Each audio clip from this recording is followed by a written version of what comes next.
What's up, guys? So recently we did my top 10 horror remakes. You guys threw a lot of suggestions in the comments. There were a lot more remakes that I wanted to get out there. So we're going to do a part 2. Okay, so let's do this.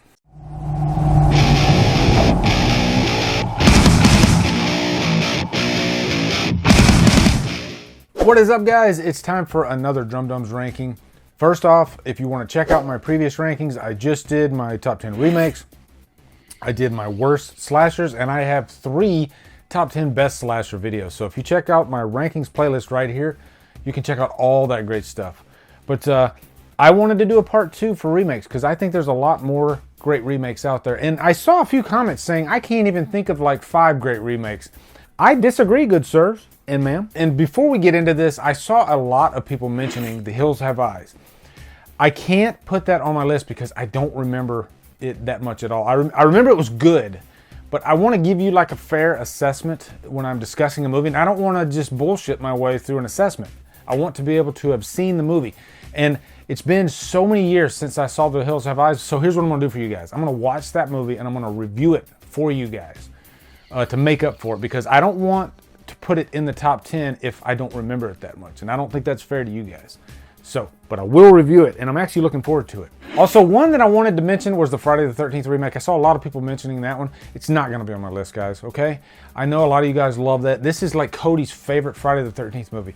But for me, I hate the characters in the movie. There are some good characters in that movie, and Derek Mears is a fantastic Jason. I'll say that. But there's just too many really shit characters in the Friday the 13th remake, from the beginning all the way to the second batch of characters.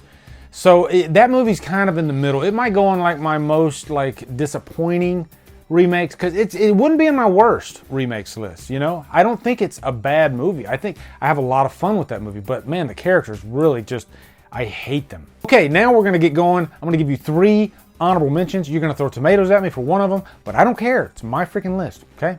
First off, Nightmare on Elm Street. I like it. I'm sorry, guys.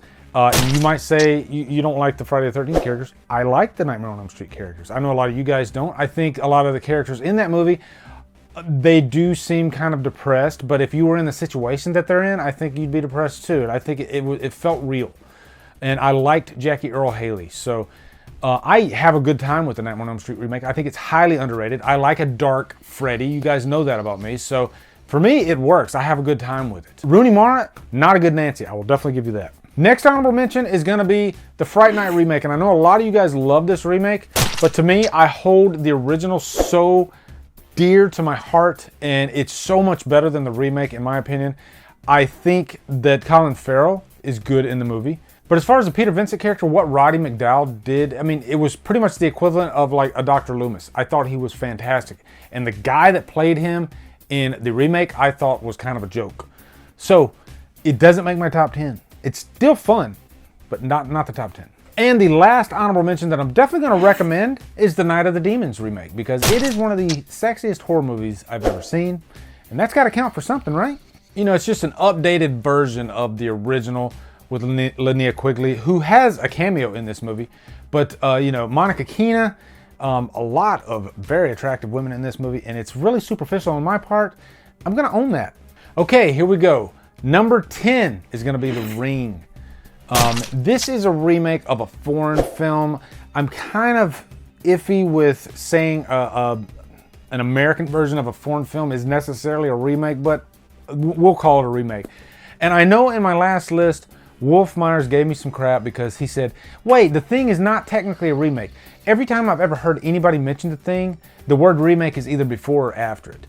It's considered by publications the greatest remake of all time. So you could have a discussion about that, but I'm not going to get bent out of shape about it. But The Ring is really good, actually, with Naomi Watts, who I know Leela loves. And, you know, I think this was like an A-level horror film. You know, this was a big movie, and everybody remembers that scene in the closet. That scene scared the crap out of a lot of people.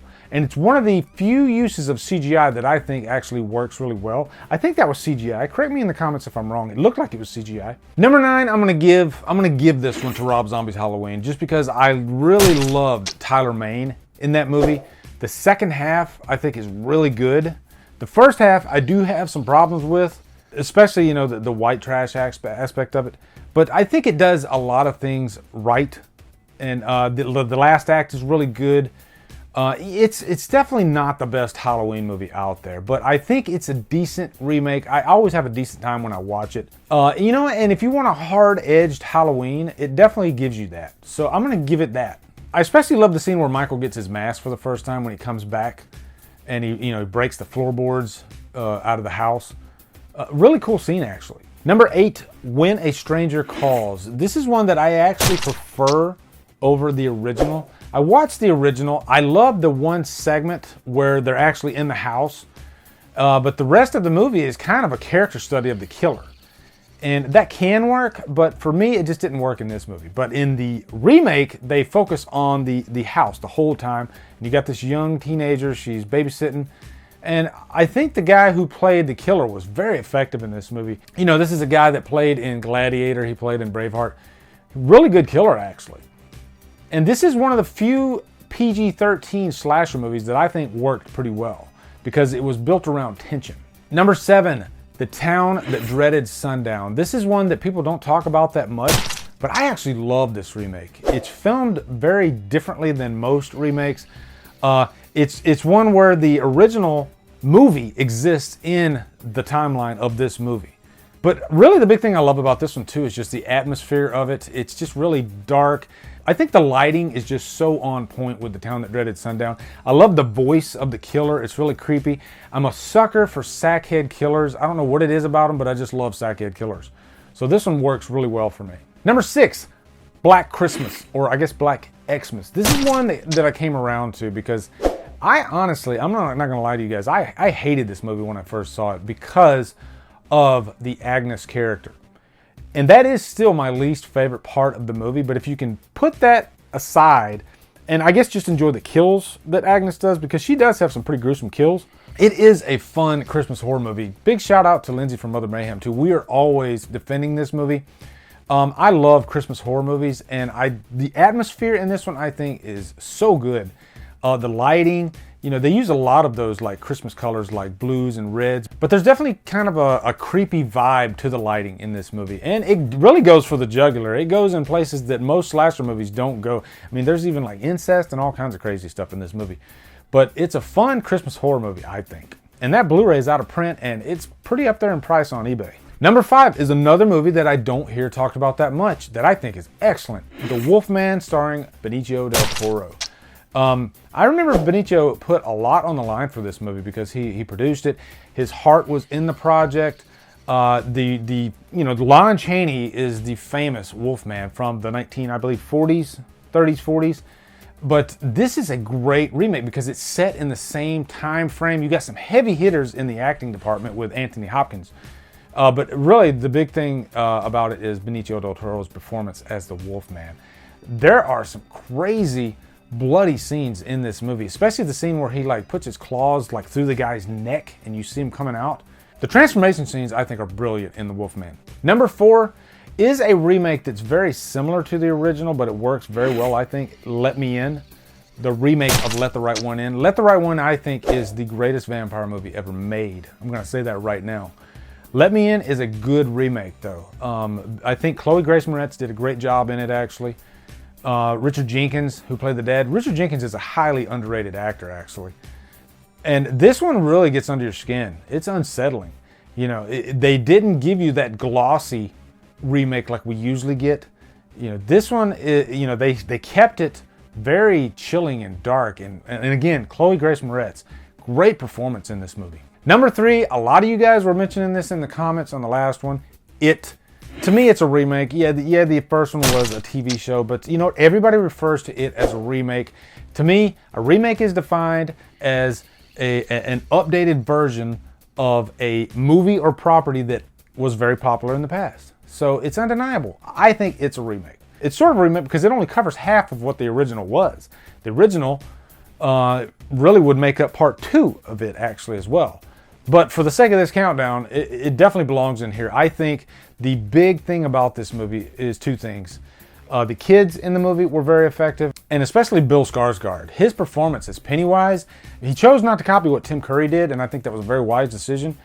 And I think he was creepy as hell in this movie, actually. Probably one of the best horror icon performances I've seen in quite a few years, actually. Number 2, got some heavy hitters for you guys on this one. Dracula. Bram Stoker's Dracula. I remember seeing Dracula in the theater back in '92, I think, when it came out. But this is another one of those, like, heavy budget movies, A-list actors, Winona Ryder. The performance by Gary Oldman, I think, is one of the greatest. Like, if you did top 5 horror performances, I think Gary Oldman would be in there. His performance as Dracula in this, it's scary as hell, and it's very effective.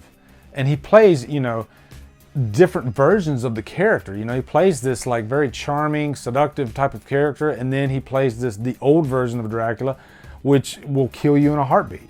There's a lot of scenes where he's psychologically torturing Keanu Reeves' character in the movie. And of course, it's directed by Francis Ford Coppola. So this is a hard R horror film, doesn't hold back, and it's kind of a different interpretation of Dracula than we've ever seen. And then, of course, number 1, you're wondering, right? Cape Fear. That's right, baby. Cape Fear with Robert De Niro. Again, top 5 horror performances.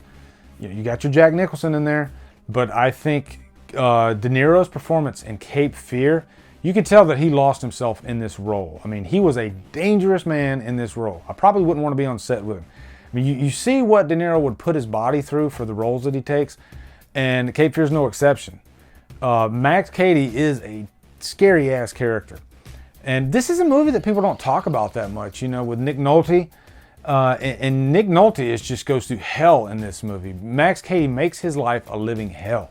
And it's actually one of my favorite Scorsese movies. It's a great ass movie, not just horror movie. And it gives us one of the best performances I've ever seen. So that's it, guys. That's part 2. There will not be a part 3. I don't think I could pull out 10 more remakes that are at this level for part 3. So homework assignment for you. Let me know in the comments your favorite remakes, and also let me know some of your favorite horror sequels, because that's going to be coming up real soon. I'm going to be doing my favorite horror sequels, and oh my god, the floodgates are going to be open for all those choices, because we know how many sequels are in these horror franchises. So it's going to be a really tough list to put together. Of course, there's going to be a couple of countdowns for that one, but let me know in the comments some of your favorite horror sequels. Anyway, guys, be sure to come over to Killer Flicks, where we talk horror all day and every day. And on Fridays, we do Free For All Fridays. Follow me at Drumdums on Facebook, Twitter, Instagram, and Letterboxd. Anyway, guys, thank you so much for watching. Have a good day, and Drumdum out.